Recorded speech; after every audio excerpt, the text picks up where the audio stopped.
Kamil. Bismillahirrahmanirrahim. Assalamualaikum warahmatullahi wabarakatuh, Bapak Ibu.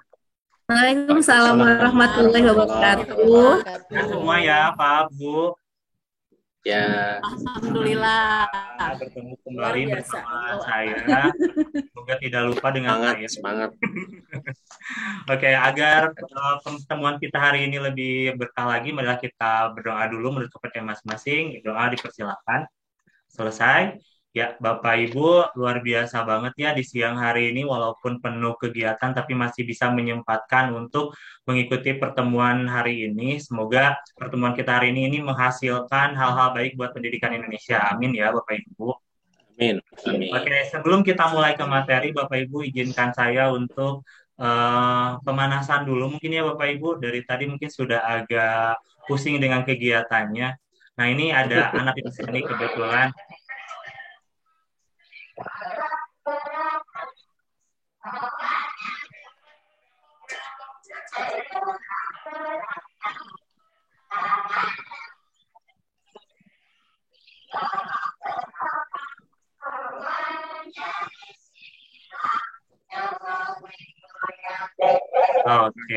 bisa ya Bapak Ibu kita ikutin? Oke, siap. Oke, siap ya. 1, 2, 3. Tangannya ke kanan, digerak-gerakkan. Tangannya ke kiri, digerak-gerakkan. Tangannya ke depan, digerak-gerakkan. Tangannya disilang, jempol digoyang. Oke, terima kasih. Biasa Bapak Ibu hebat. Oke, terima Iya, kasih. Mudah-mudahan menambah semangat ya hari ini. Oke, ya. Bu Sri sehat, Pak Elan, Bu Gerti, Bu Elis, Bu Yuli. Alhamdulillah. Alhamdulillah. Sehat Oke, semuanya, Bapak Pak. Ibu, izin share screen lagi nih pertemuan kita hari ini. Sebelum saya sampaikan apa yang akan kita laksanakan pada hari ini. Jadi tema hari ini adalah mengenai visi untuk lingkungan belajar ya Bapak Ibu. Ini sangat berhubungan sekali dengan ruang lingkup kita sebagai guru khususnya gitu kan ya. Adapun kesepakatan belajar yang harus kita sepakati, kita hadir secara jiwa dan raga dalam ruang virtual ini gitu ya Bapak Ibu. Walaupun kita punya pikiran apa, kita hilangkan dulu, kita fokus di sini sebentar, lalu membuka kamera, lalu raise hand jika ingin berbicara dan menunggu dipersilakan oleh host, kemudian aktif dalam kegiatan diskusi, kemudian saling menghargai sesama peserta ya Bapak Ibu. Oke, nah selanjutnya tujuan untuk pertemuan kita hari ini adalah Bapak Ibu nanti bisa menentukan visi yang berdampak gitu kan ya pada murid. Lalu Bapak Ibu juga dapat melakukan perubahan yang dapat dimulai dari hal kecil di lingkungan sekitar untuk terwujudnya pembelajaran yang berdampak pada murid. Lalu yang terakhir, peserta atau Bapak Ibu dapat bergotong royong, bekerja sama dan berkolaborasi penting untuk melakukan perubahan dan mewujudkan sebuah program yang berdampak pada murid. Oke, Bapak Ibu, selanjutnya kita brainstorming dulu. Saya akan membagikan link Padlet di kolom chat. Oke, mudah-mudahan Bapak Ibu bisa mengakses link Padlet ini. Silakan Bapak Ibu, sudah bisa? Ya, dicoba dulu. Kan, Pak Ella. Iya, tadi nge-lag. Sinyal ya Pak ya. Iya, iya.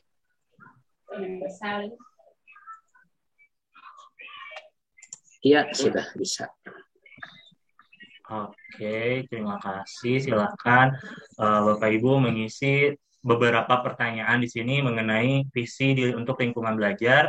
Yang pertama ini apa yang akan dilakukan oleh Bapak Ibu CGP untuk memperoleh visi yang berdampak pada murid. Lalu perubahan apa yang diharapkan dari penerapan visi tersebut. Kemudian hal-hal apa saja yang harus diperhatikan agar visi tersebut terimplementasi. Seperti itu. Oke. Mungkin bisa disangkutkan juga dengan pandemi saat ini juga bisa Bapak Ibu supaya lebih terasa mungkin ya dampaknya kepada murid. Oke, nah ini baru masuk ternyata. Di sini ada Bu Yuli. Ya, oke, terima kasih.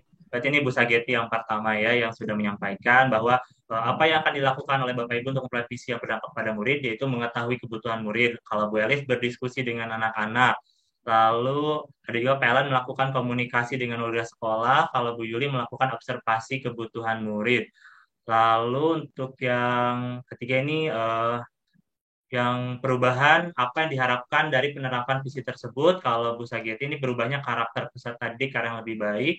Lalu kalau Bu Elis ini anak-anak nyaman dan semangat belajar.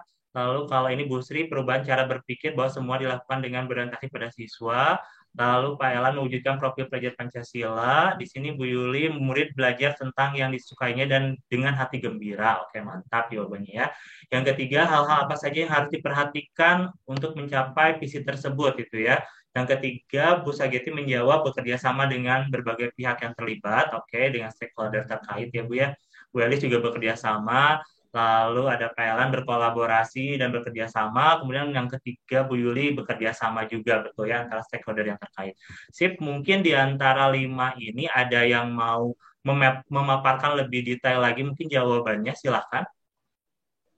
Silakan Bu Elis. Ya, boleh Pak Luki. Ya, terima kasih. Ya, jadi kalau saya mengambil ini langkah awalnya yang harus bukan ya harus ada komunikasi ya, diskusi untuk menggali apa yang menjadi kebutuhan dari anak-anak, dari sisi anak-anak maupun dari sisi guru ya, karena bagaimanapun juga anak-anak masih butuh diarahkan ya. Kemudian ya harapannya semua perubahan tersebut karena ini adanya di lingkungan sekolah dalam kaitannya belajar ya, ingin membuat anak-anak nyaman dan semangat dalam belajar.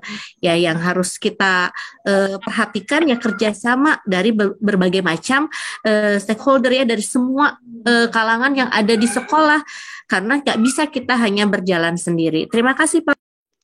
Oke, luar biasa Bu Elis ya. Jadi kuncinya adalah kerjasama antar stakeholder yang terkait ya Bu ya. Oke, silakan mungkin ada yang selanjutnya ingin menyampaikan mengenai jawaban visi untuk lingkungan belajar ini. Bu Sri, Pak Elan, Bu Yuli, Bu Sageti, silakan. Boleh, Pak. Boleh, silakan Bu Sageti. Ya, jadi apa yang harus dilakukan? Yang jelas kita harus tahu dulu apa sih yang dibutuhkan oleh anak-anak, dan juga terkadang kan anak-anak itu berbeda ya. Jadi kebutuhan yang satu dan yang lainnya itu berbeda. Jadi intinya barangkali ada anak yang kita marahi tapi nurut. Ada juga anak yang kita tegur nurut, tapi ada juga yang kita ibaratkan apa ya, harus halus pelan-pelan gitu baru nurut misalnya, ibaratkan seperti itu. Tapi nah jadi intinya kita harus mengetahui kondisi, kebutuhan, dan juga hal-hal yang bisa mendukung perubahan karakter kepada anak-anak. Nah, harapannya yaitu tadi bahwa berubahnya karakter peserta didik ke arah yang lebih baik gitu ya. Nah, selanjutnya ya berarti kita juga memang harus terlibat dengan berbagai pihak gitu ya, baik rekan guru atau misalnya kepala sekolah, bahkan orang tua gitu. Nah, jadi intinya ada beberapa pihak yang terlibat untuk pelaksanaan visi tersebut, agar visi tersebut bisa kita aktualisasikan atau kita implementasikan dengan baik. Itu barangkali Pak Luki, terima kasih.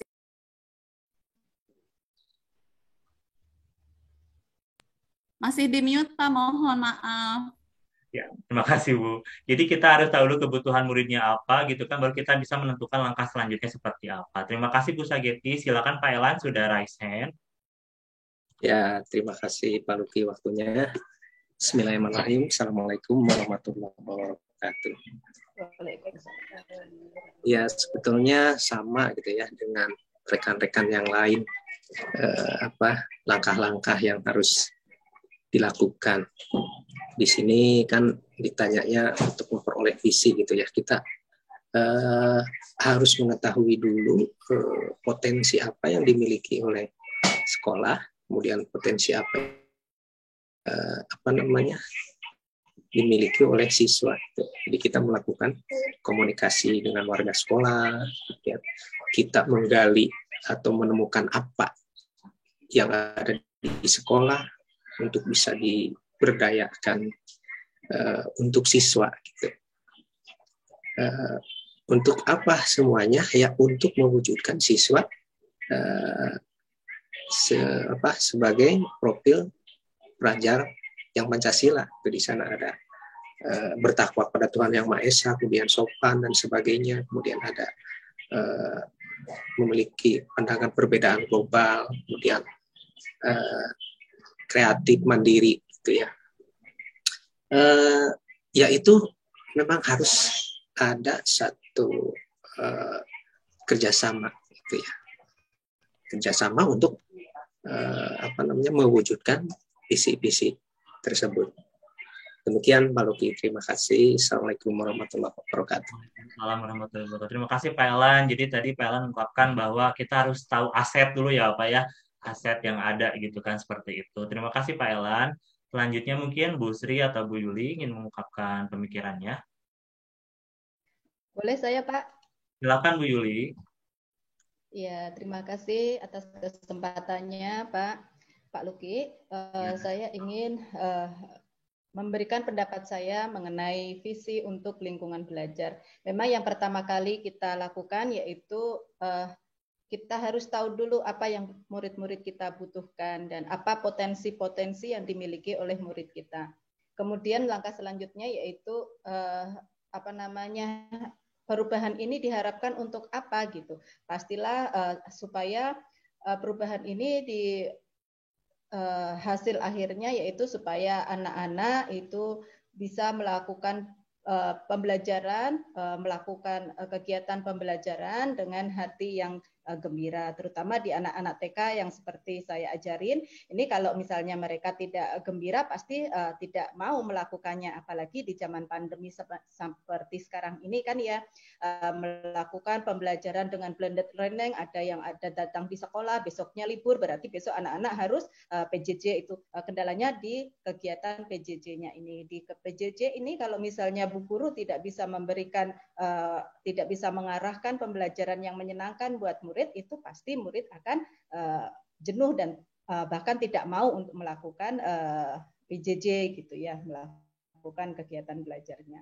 Nah, untuk bisa mencapai hal ini itu diperlukan kerjasama seperti tadi yang pendapat dari yang sebelumnya, Ibu dan Bapak sebelumnya, bahwa harus ada kerjasama yang baik antara semua stakeholder yang terlibat di sekolah kita, baik orang tua, terutama orang tua ya, kerjasama komunikasi yang baik antara orang tua dengan guru, dan antara sesama guru juga harus ada kerjasama yang belajar. Begitu menurut saya Bapak.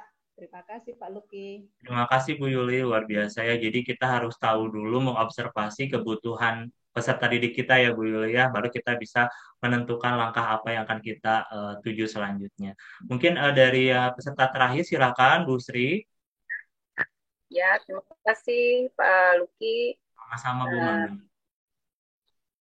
Untuk mewujudkan sebuah visi itu memang pertama memang kita harus punya analisis aset seperti yang Pak Elan katakan tadi. Kita punya kekuatan apa dalam mewujudkan visi itu, kemudian kita punya kelemahan. Nah, yang mungkin akan kita olah, kita orientasikan itu pada kelemahan mungkin untuk mewujudkan visi itu.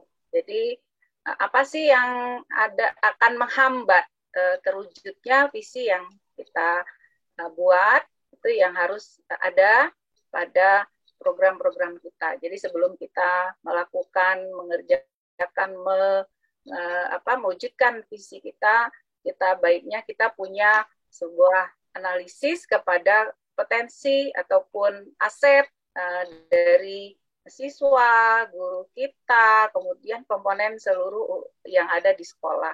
Sehingga kelemahan-kelemahan yang ada bisa kita minimalisir untuk mewujudkan visi kita. Itu saja mungkin tambahan, buat yang lainnya sudah bagus, sudah tepat ya Pak Elan ya.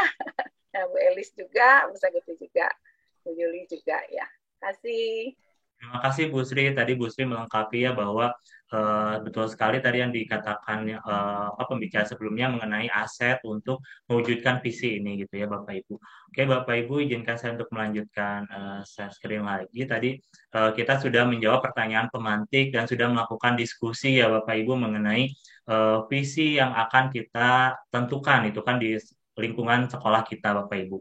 Nah, selanjutnya kita akan merefleksi gitu ya Bapak Ibu dari pertemuan hari ini, mungkin apa yang bisa ditentukan pada hari ini itu Bapak Ibu visi apa yang sudah terbayang mungkin Bapak Ibu ya. Jadi satu visi ke depan yang akan Bapak Ibu implementasikan di sekolah mungkin ya Bapak Ibu.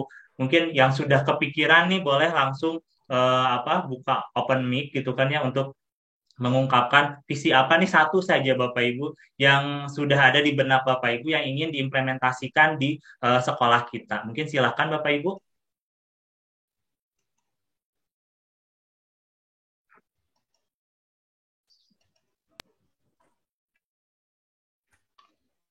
Oke.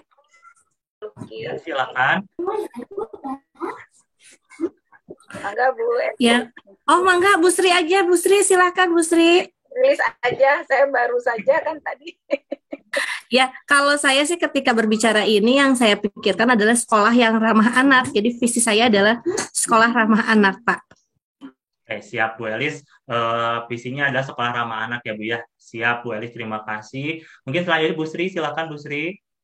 Ya, visi saya adalah sekolah yang berbudaya lingkungan, karena memang budaya di lingkungan kita kaitannya dengan lingkungan itu sampah misalnya ya, pola hidup kita itu mengabaikan, kadang-kadang dianggap sampah itu adalah hal yang biasa aja, padahal kalau kita hitung di dalam sehari itu orang akan membuang sampah berapa banyak. Kalau dia tidak tertib, dia tidak peduli dengan lingkungannya, maka otomatis kita akan hidup nanti di zaman nanti mungkin berdampingan dengan sampah-sampah. Mungkin itu yang akan saya bawa, saya kawal di sekolah. Gitu. Terima kasih. Terima kasih Bu Sri, banyak lingkungan yang berbudaya sehat ya Bu ya, SBL. Luar biasa. Oke, silakan selanjutnya mungkin untuk menyampaikan visi ke depannya yang ingin diraih di sekolah. Ya, Bu Sageti. Visinya adalah meningkatkan kemampuan literasi atau membaca anak. Tapi di sini bukan hanya literasi membaca buku gitu ya, atau tulisan, tapi tadi ada hubungannya dengan membaca situasi, membaca lingkungan yang ada di sekitar gitu ya, misalnya seperti tanaman-tanaman gitu, bukan hanya sekedar ditulis tanaman bunga tidak boleh dipetik atau rumput jangan diinjak, tapi tidak seperti itu, tapi juga dari misalnya kondisi yang ada, situasi yang ada. Nah, itu kemampuan literasi atau kemampuan membaca situasi itu sebaiknya dilatihkan kepada anak-anak juga, agar mereka peka, agar mereka lebih empati ya, menumbuhkan rasa empati, simpati, dan peka terhadap situasi dan kondisi yang ada. Kalau untuk membaca literasi buku itu sudah menjadi prioritas utama lah ya, karena biasanya gitu mereka yang suka membaca buku, apalagi buku cerita baik sastra ataupun fiksi atau non fiksi gitu ya, itu mereka biasanya itu lebih memiliki pemahaman yang lebih luas gitu, sehingga akan lebih hati-hati dalam mengambil sikap, lebih hati-hati dalam berucap atau bertindak gitu ya. Jadi karena mereka sudah terbiasa mempelajari hal-hal yang ada dari apa yang mereka baca. Itu barangkali Pak Luki. Jadi visinya adalah budaya literasi gitu. Mantap, ya, terima Bu. kasih. Sama-sama Bu Geti. Silakan mungkin Bu Yuli. Ya, terima kasih Pak Luki atas kesempatannya. Kalau saya yaitu ingin melaksanakan praktik baik ke anak-anak, itu pembiasaan pembiasaan membuang sampah di tempat sampah. Ini dengan program good attitude gitu ya. Jadi kalau misalnya ada anak yang bisa membuang sampah di tempat sampah, dia akan di situ di kelasnya itu ada papan, ada semacam papan tulis tapi dari kertas gitu, isinya adalah bintang-bintang. Jadi kalau ini saya sudah bisa, hari ini saya sudah bisa sampah, sendiri yang mengambil bintang yang sudah disiapkan, terus dia sendiri yang menempel di fotonya. Jadi ada berapa dalam satu hari itu dia bisa membuang sampah, gitu berarti dia sudah melakukan praktik baik, artinya dia sudah berhasil membuat melakukan hal yang terbaik dan bisa memberi contoh kepada teman-temannya, juga mungkin bisa memotivasi teman-temannya untuk juga awalnya itu dia supaya mendapat bintang yang banyak ya, tapi karena dijadikan sebagai pembiasaan maka sudah tidak diperlukan lagi bintang pada akhirnya seperti itu, karena jadi pembiasaan dia sehari-hari. Seperti itu Pak Luki. Luar biasa Bu Yulia, berarti udah ada rewardnya gitu ya Bu. Anak-anak kan biasanya senang kalau dapat reward gitu ya Bu ya. Oke, ya tidak apa-apa Bu Sri, silakan dilanjutkan Pak Elat. Ya, terima kasih Pak Luki atas waktunya. Bismillahirrahmanirrahim. Assalamualaikum warahmatullahi wabarakatuh. Sependapat lah dengan apa yang tadi bahwa apa yang menjadi inisiatif itu adalah merupakan praktik-praktik baik yang akan berdampak pada siswa untuk mewujudkan budaya-budaya positif, mungkin seperti itu ya. Tapi ada satu hal di sekolah saya, itu mungkin ada relevansinya dengan yang tadi diungkapkan oleh Ibu Getty ya, budaya literasi. Saya punya program yang diinisiasi saya sendiri, yaitu Gempita, Bu. Gerakan meraih mimpi dan cita-cita gitu. Jadi programnya itu literasi gitu ya. Waktu itu sebelum pandemi. Sekarang di saat pandemi anak-anak kurang difasilitasi, sehingga mungkin Bapak Ibu juga merasakan bagaimana siswa memahami suatu bacaan, kemudian reviewnya lagi tentang isinya itu sangat sulit gitu ya. Nah, mungkin ke depan itu mungkin saya akan menjadikan juga sebagai program yang berkelanjutan ya, karena ke depan kita akan dihadapkan pada terutama kelas 5 di sekolah dasar AKM gitu ya. Dan AKM di situ di dalamnya ada literasi bahasa dan literasi matematik ya, literasi numerik gitu ya. Jadi otomatis kebudayaan literasi ini harus terus diwujudkan sebagai praktik baik ke depannya. Demikian Mbak Luki. Terima kasih. Assalamualaikum warahmatullahi wabarakatuh. Luar biasa Pak Elan, Gempita. Yang mudah-mudahan bisa kita kolaborasi nanti ya Pak ya. Oke, terima kasih Bapak Ibu untuk luar biasa penyampaian dari refleksi untuk penentuan visi di sekolahnya masing-masing. Bisa saya ambil kesimpulan dari pertemuan kita hari ini bahwa setiap pengajar di sini atau peserta di sini ingin memberikan hal yang terbaik tentunya ya untuk di sekolah masing-masing, yang nanti mungkin imbasnya akan menular ke sekolah lain dan akan menentukan kemajuan pendidikan ke depannya. Tadi ada yang berbicara tentang karakter, ada juga tentang aplikasi pengetahuannya gitu kan ya. Nah, mudah-mudahan hal tersebut dapat berkolaborasi baik sehingga peserta didik kita menjadi peserta didik yang unggul ya Bapak Ibu ya. Amin, amin, amin. Oke, Bapak Ibu, untuk tindak lanjutnya mungkin Bapak Ibu bisa menjabarkan lebih luas lagi refleksinya. Setelah pertemuan ini kita akan ada pertemuan selanjutnya untuk membahas penjabaran visi yang sudah Bapak Ibu buat. Mungkin terima kasih atas kesempatannya. Sehat selalu Bapak Ibu. Salam bahagia. Wabillahi taufiq wal hidayah. Wassalamualaikum warahmatullahi wabarakatuh. Waalaikumsalam warahmatullahi wabarakatuh.